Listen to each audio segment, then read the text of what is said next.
Joe Biden knew about, participated, and benefited from these schemes. This is a national security threat at the highest level of government, and Americans demand accountability for the Biden corruption. You have a politician who does certain things. Those actions benefit his family financially, and then there's an effort to sweep it all under the rug. And we know this has happened. We have learned that President Biden wasn't just aware of his son's business dealings. He wasn't just involved, but he appears to have directly benefited from them. Republican heads of the House Oversight, Judiciary, and Ways and Means Committee speaking out earlier this week before holding a closed-door meeting with all House Republicans Friday to push for a vote on a formal impeachment inquiry into President Biden. Sources telling Fox this move would give the investigation more legitimacy in the courts and force the White House to comply with certain House requests for documents and subpoenas. Oversight Democrats, though, are pushing back. They issued a memo against it. Here's House Democrat leader Hakeem Jeffries. These are unserious individuals during very serious times, and it's hurting the American people. There's not a scintilla of evidence that Republicans have produced to show that President Joe Biden has engaged in wrongdoing. There is no evidence that exists to implicate President Joe Biden in anything nefarious. President Biden is a good man. This, despite the Oversight Committee uncovering a 2018 email from a bank money laundering investigator. He raised concerns about, quote, unusual and, quote, erratic activity related to more than a dozen wire transfers to accounts belonging to Hunter Biden, saying that the payments did not appear to relate to any services rendered.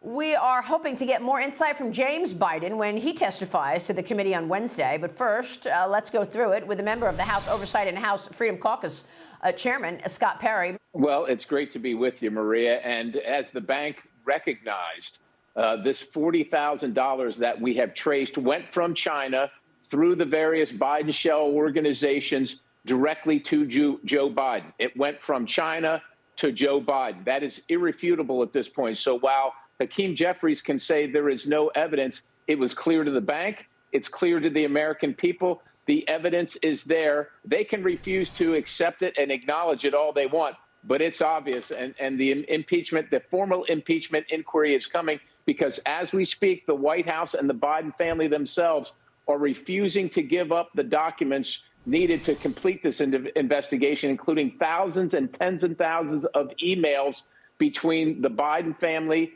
President Biden himself, and the business dealings of his son.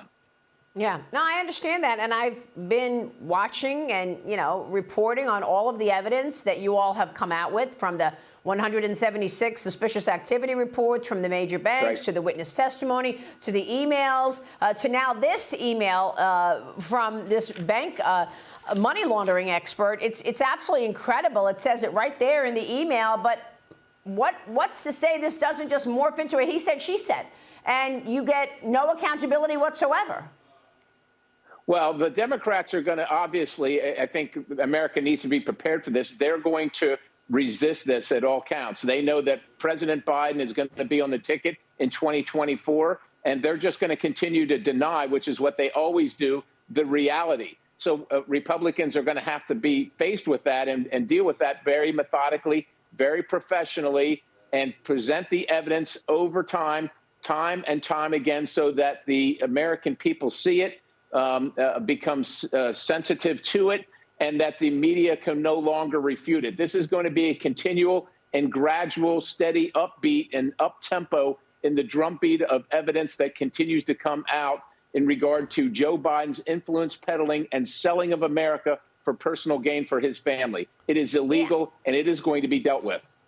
I understand that, but they're pushing back. They don't even want to answer your subpoenas. Do you really think you're going to get Hunter Biden to go under oath in a closed-door session? He already said, no, I'll do only open forum, because he knows how the open forum is so much easier for him than the closed-door session. In an open forum, each lawmaker gets 5 minutes, and you could pontificate for that 5 minutes, and then the moment is passed. So he's not planning on doing a closed-door meeting. He wants the open forum.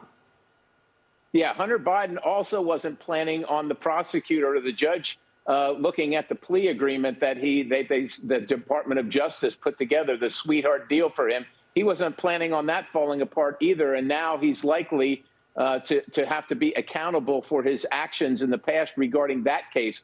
And I think what we're going to see is at some point, Hunter Biden is going to be under oath in a closed-door session like every single other witness. Hunter Biden, because of his last name, is no more important, is no more special than every other American. And oh, by the way, as you know, Maria, this Department of Justice has been treating and mistreating conservatives differently under the law than everybody else. But we're not going to do that. We're going to treat Hunter Biden just like every other American, and he's going to come in and he's going to be deposed. He's going to sit for the interview, and he's going to answer the questions. That's what's going to happen.